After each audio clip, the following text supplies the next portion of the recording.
केंद्रीय वित्त मंत्री निर्मला सीतारमण ने मंगलवार को लोकसभा में वित्त वर्ष 2024-25 के लिए बजट पेश किया। ये उनका लगातार 7वां बजट था। बजट पेश होने के साथ ही देश भर में इसे लेकर रिएक्शन भी सामने आने लगे। पीएम नरेंद्र मोदी ने उनके इस बजट को अमृतकाल का महत्वपूर्ण बजट बताया।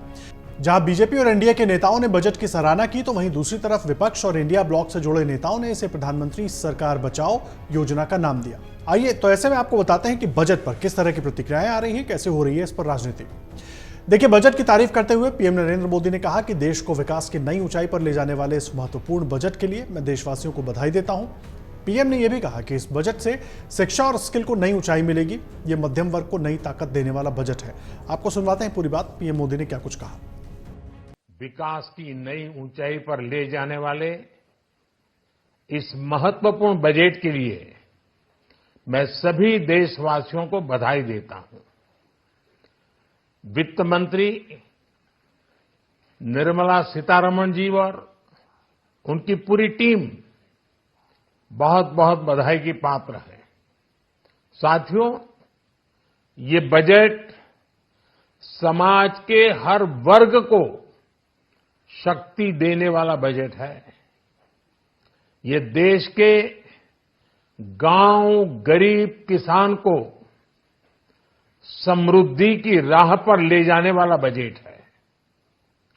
पिछले 10 वर्षों में 25 करोड़ लोग गरीबी से बाहर निकले हैं।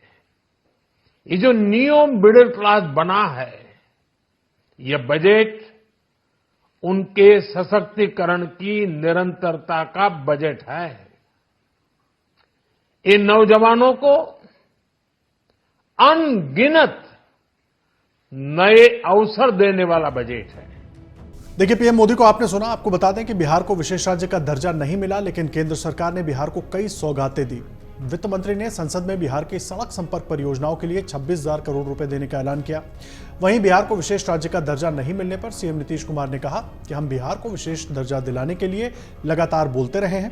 हमने कहा था कि विशेष राज्य का दर्जा दीजिए या विशेष मदद दीजिए जिससे राज्य आगे बढ़ सके। आपको सुनवाते हैं पूरी बात, नीतीश कुमार ने क्या कही। आज जितना लोग बोल रहे हैं, जब उनकी पार्टी केंद्र में थी, हम तो 10 के बाद से शुरू किए हुए थे। लगातार सब जगह कितना पटना, कहाँ नहीं कितना हुआ सब आप जानते हैं। और हम लोग कर रहे थे, लोग जितना काम करवाए उसको देखने के लिए आए, सब हम नहीं कराए।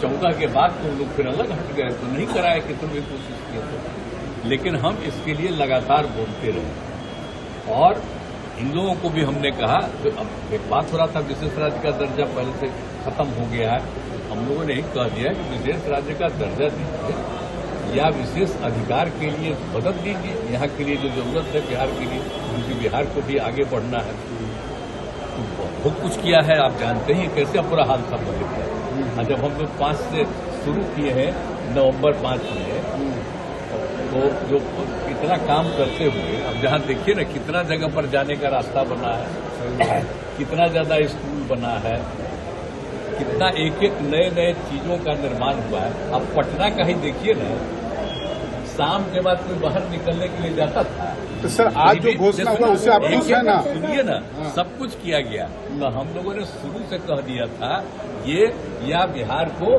विशेष तौर पर मदद करिए इसके लिए। अब उसी में उन लोगों ने कई चीजों का मदद करने का घोषणा कर दिया। वहीं जेडीयू नेता और केंद्रीय मंत्री राजीव रंजन ने भी सीएम नीतीश की तरह ही अपने बयान में कहा कि हमने बिहार के लिए विशेष दर्जा या विशेष पैकेज की मांग की थी। आज के बजट में बिहार के लिए भरपूर पैकेज है। आइए आपको सुनवाते हैं राजीव रंजन ने अपने बयान में क्या कुछ पूरी बात कही। देखिए, बिहार से हम लोगों की मांग थी कि बिहार को विशेष राज्य का दर्जा दिया जाए या बिहार को विशेष पैकेज दिया जाए। आज जो बजट आया है और माननीय वित्त मंत्री जी ने जो बजट पेश किया है, उसमें बिहार के लिए पैकेज का भरमार है।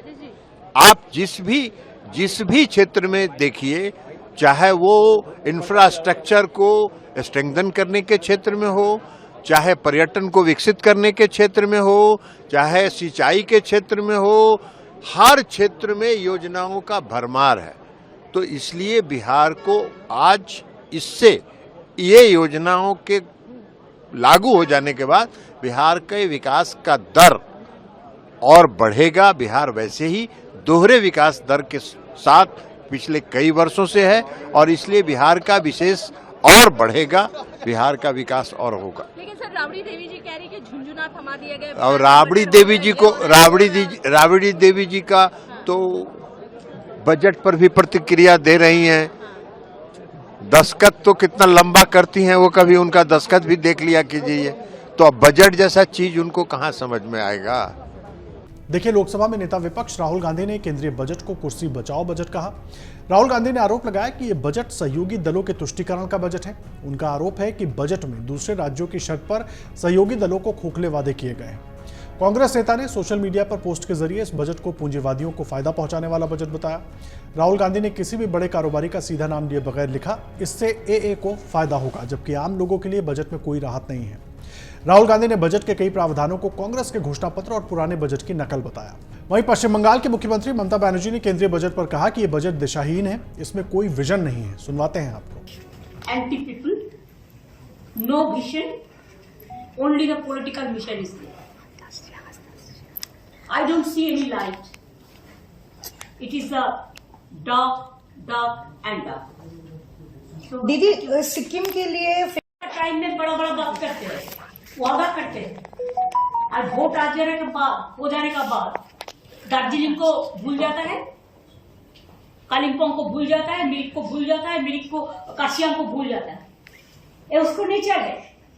ये तो दार्जिलिंग का पहाड़ी भाई बहनों को इसको याद रखना चाहिए। सिक्किम को मिलने दो, हमारा कोई इतराज नहीं है, लेकिन सिक्किम को मिलना और बंगाल को डिप्राइव करना दार्जिलिंग को, this I can not support. দিদি এত রেল দুর্ঘটনা হয়েছে কিন্তু রেলের জন্য কোনো কোটি টাকার উপর আমরা পাই সেন্ট্রাল গভর্নমেন্টের কাছে। আমাদের টাকা এখান থেকে জিএসটি তুলে নিয়ে গেছে, এখন একটাই ট্যাক্স। আমাদের টাকা আমাদের দেয়নি, তাহলে জিএসটি করার কি প্রয়োজন ছিল? আগে আমরা ট্যাক্স করতে পারতাম, এখন তো কোনো ট্যাক্স আমরা করতে পারি না। আর শুধু শেষ লাগায়, শেষ মানে সবটাই সেন্ট্রাল গভর্নমেন্ট দেবে, স্টেট গভর্নমেন্ট পাবে না। এটা হচ্ছে কায়দা, আর ফয়দা হচ্ছে শুধু ওরাই করবে। কাজেই এই budget total anti people and anti poor.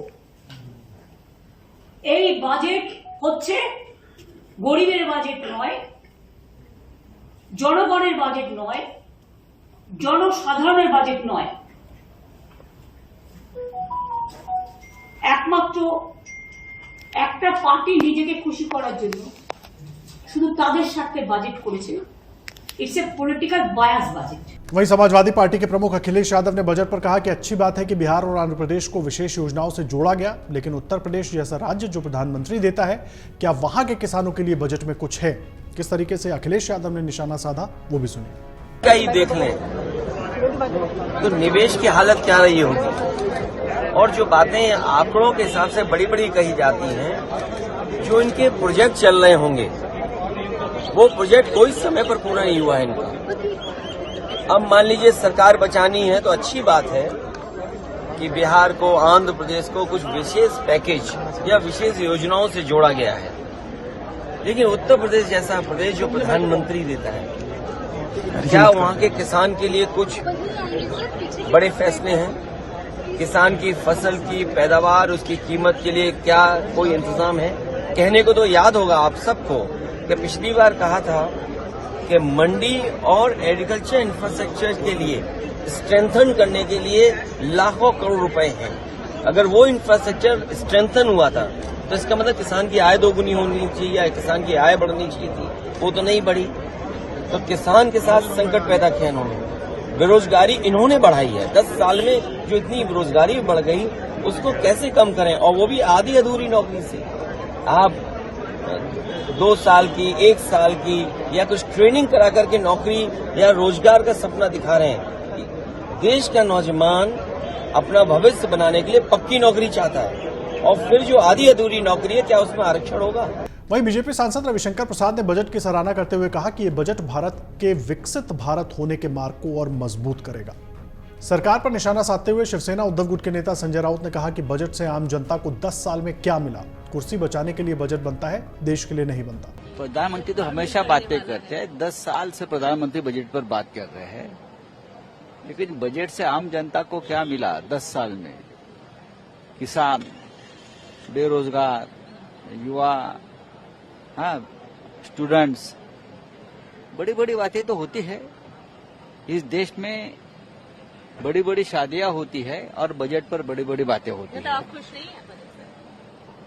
देखिए, बजट तो पहले एक राज्य के लिए बनाया जाता था, गुजरात, अब और 2 राज्य उसमें जुड़ गए हैं। कौन से 2 राज्य सर? और सरकार बचाने के लिए प्रधानमंत्री को ये करना जरूरी है। कुर्सी बचाने के लिए बजट बनता है, देश के लिए नहीं बनता है, ये हमने पहली बार देखा है। तो आपने सुना किस तरीके से इस पूरे बजट पर जमकर राजनीति हो रही है। सत्ता पक्ष अपनी पीठ थपथपा रहा है, वही विपक्ष तमाम सवाल उठा रहा है। लेकिन इस बजट में क्या खास बातें रहीं जो आज वित्त मंत्री निर्मला सीतारमण ने पेश किया, वो आपको बता देते हैं। देखिए, शॉर्ट टर्म और लॉन्ग टर्म कैपिटल गेन्स में बढ़ोतरी की गई, जिसके बाद शेयर बाजार पर भी इसका असर देखने को मिला। स्टार्टअप्स के लिए एंजल टैक्स को खत्म किया गया। नई रेजिम में 3 लाख तक कोई टैक्स नहीं होगा। नई टैक्स रेजिम में सरकार 500 शीर्ष कंपनियों में करीब 1 करोड़ युवाओं को इंटर्नशिप के अवसर प्रदान करने के लिए एक योजना शुरू करेगी, जिसमें उन युवाओं को 5,000 प्रति माह दिए जाएंगे। शहर में रहने वाले 1 करोड़ गरीबों को घर मिलेगा। एमएसएमईज के लिए क्रेडिट गारंटी योजना का ऐलान हुआ। एमएसएमई को टर्म लोन की सुविधा के लिए एक क्रेडिट गारंटी योजना भी शुरू की जाएगी। रोजगार और स्किल डेवलपमेंट के लिए करीब 2 लाख करोड़ रुपए का निवेश करेगी सरकार। आंध्र प्रदेश को 15,000 करोड़ रुपए का विशेष सहयोग दिया जाएगा। बिहार में सड़कों के लिए 26,000 करोड़ रुपए देने का ऐलान। मुद्रा लोन की लिमिट को 10 लाख से बढ़ाकर 20 लाख किया गया। उच्च शिक्षा के लिए 10 लाख रुपए तक के लोन के लिए वित्तीय सहायता की घोषणा की गई। वर्कफोर्स में महिलाओं की भागीदारी बढ़ाना प्राथमिकता होगी। हॉस्टल बनाने और महिलाओं के लिए स्पेशल स्किल कार्यक्रम आयोजित करने के लिए साझेदारी बनाकर इसे और आसान बनाया जाएगा। कृषि क्षेत्र में उत्पादकता और क्षमता पहली प्राथमिकता होगी बढ़ाना। दलहन तिलहन की उत्पादकता भंडारण की कैपेसिटी को बढ़ाया जाएगा और 30 फसलों की 109 किस्में जल्द मिलेंगी। पीएम आवास योजना के तहत शहरों के लिए 10 लाख करोड़ रुपए का निवेश भी होगा।